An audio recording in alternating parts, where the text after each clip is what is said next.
There are a bunch of games that everyone loves. These are games that people would swear you'd need to play before you die or something crazy like that. Games everyone should play once. And well, 5 of these highly acclaimed games I did play. And guess what? I didn't like them. After my last storytelling documentary kind of video, which you can check out in the upper right corner right now, I got a bunch of comments of you guys telling your own gaming backlog stories, including some games you've played, and one comment in particular gave me the idea for this video. So thank you Dagary for the inspiration. So we're going to jump right into our first of the 5 games on today's list of games everyone likes, but I didn't. Number 1 being The Witcher 3. The Witcher 3 is actually the same game Dagary commented about, which is why I wanted to talk about this subject. Chances are you have heard someone tell you that you should play The Witcher 3 because it is an amazing game. Well, I didn't have someone in person tell me that. I watch plenty of gaming related content in which The Witcher 3 gets crowned as one of the best open world games ever made. So of course, I had to try it out for myself. The Witcher 3 Wild Hunt takes place in a fictional fantasy world based on Slavic mythology. You play as Geralt of Rivia, a monster slayer for hire known as the Witcher. He searches for his adopted daughter Ciri, who is on the run from the otherworldly Wild Hunt. Players battle the game's many dangers with weapons and magic, interact with a bunch of NPCs, and complete quests to acquire XP and gold, which are used to increase Geralt's abilities and purchase equipment. The game's story has 3 possible endings determined by the player's choice at key points in the narrative. This is the game synopsis that I found on Wikipedia, and reading this, it sounds like a game that would match my interest. So why didn't I like it? For starters, I really didn't enjoy the combat. I can't really exactly point out why, but it felt a bit finicky and somewhat awkward to me. But what really got to me is that the story just didn't click with me. I found myself really trying to be interested in what was going on, but I couldn't do it. In the small time I got to know the relationship between Geralt and Ciri, I didn't feel connected to either of these characters to care too much about the tragedy that took place. Instead of a, oh no, I have to save her right now, my mind was more like a, well, I guess I'll find her eventually. As a final nail in the coffin, I thought that I was getting way too much information right at the start of the game, and it was overflooding my head. And I play a lot of JRPGs that are notorious for exactly that, so that's saying something. In the first 2 hours of the game, I got a grasp of the game's story, was dealing with some quirky combat, only to walk into a tavern and get bombarded with some sort of card game that has thousands of rules. After trying the game for about 3 hours, I realized that I didn't really enjoy it, so I gave up on it. Maybe The Witcher 3 or one of the other 4 games I'll talk about on this list is something for you. I mean, it is a highly acclaimed game after all, so there must be something good about it. But if it isn't, don't be sad. There are tons of games out there that you will love, you just have to find the right one. Moving on to another game that wasn't the right one, let's talk about The Last of Us.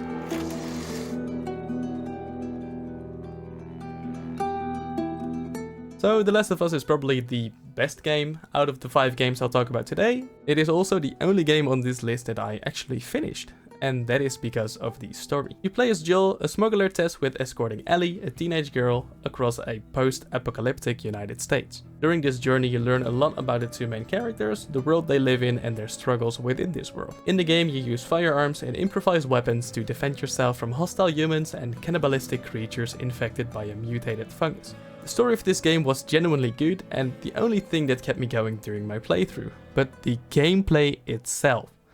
The stealth sections of this game are infuriating, and I guess that is kind of the point for this game.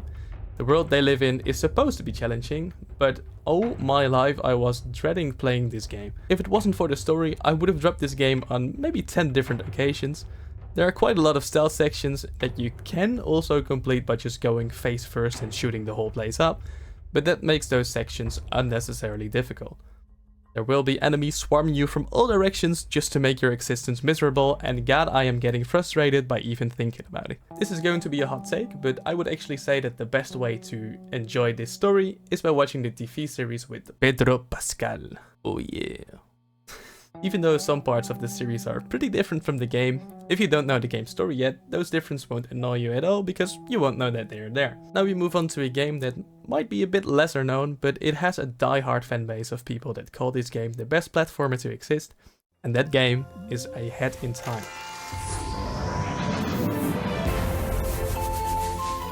A Hat in Time follows a hat kid, a little alien girl wearing a top hat, trying to return to her home world via spaceship.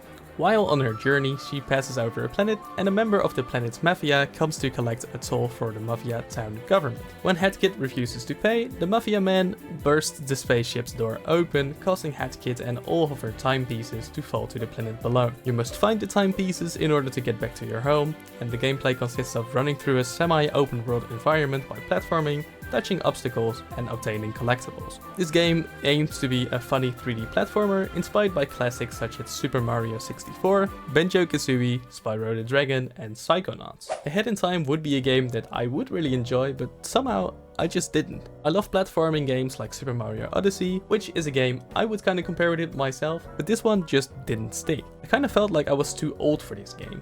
Like it was specifically made for children. And even though the game is rated for ages 7 and up, I couldn't shake the feeling that the game was not made for me. Normally I wouldn't care about that, but this time it just got to me. I found myself not appreciating the funny bits of the game and felt like the gameplay was a little pointless. The unserious story that would normally be funny, it sadly just drove me away.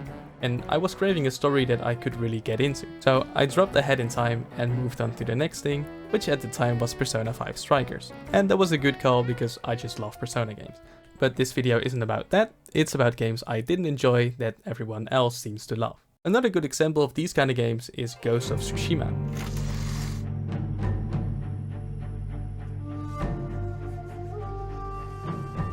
Ghost of Tsushima is a visually stunning game. Like, it actually looks really beautiful. It is an action-adventure game wherein you control Jin Sakai, a samurai on a quest to protect Tsushima Island during the first Mongol invasion of Japan. Jin must choose between following the warrior code to fight honorably or using practical but dishonorable methods of repelling the Mongols with minimal casualties. The game features a large open world which can be explored either on foot or on horseback. When facing enemies, you can choose to engage in direct confrontation using Jin's katanas, or to become the legendary warrior known as the Ghost by using stealth tactics to assassinate opponents. Gameplay wise, I didn't think this game was too bad, but the thing that bugged me most was actually the difficulty. There are a lot of different styles you can attack in, all with different tactics to use in combat.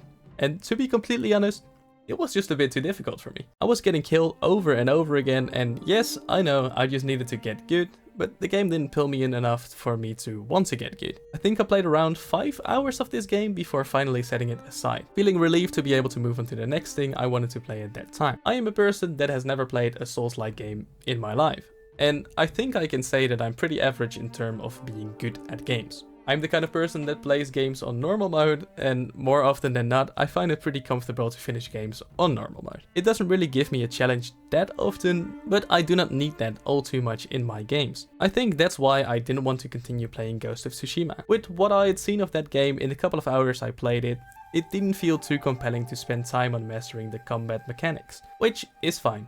I can accept not being great at every game I play. The last game on this list I think it's a game many people have on their backlog, and it's a game called Outer Wilds.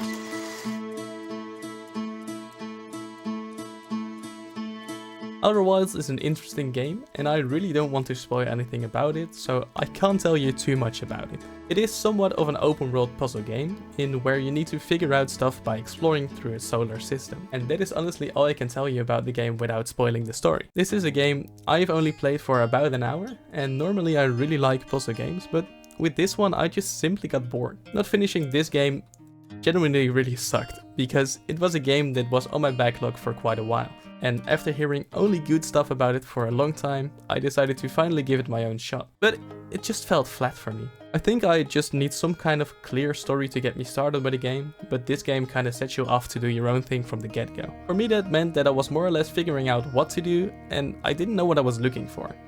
And that is supposed to be the charm of this game, but I guess it just didn't work for me this time. What I wanted to tell you with this video is that not every game that everyone thinks is good has to be good for you too. There will most likely be games that you will look forward to playing, only to find out that it just isn't for you. I mean, you might think that, well, everyone likes it, but I don't, so there must be something wrong with me.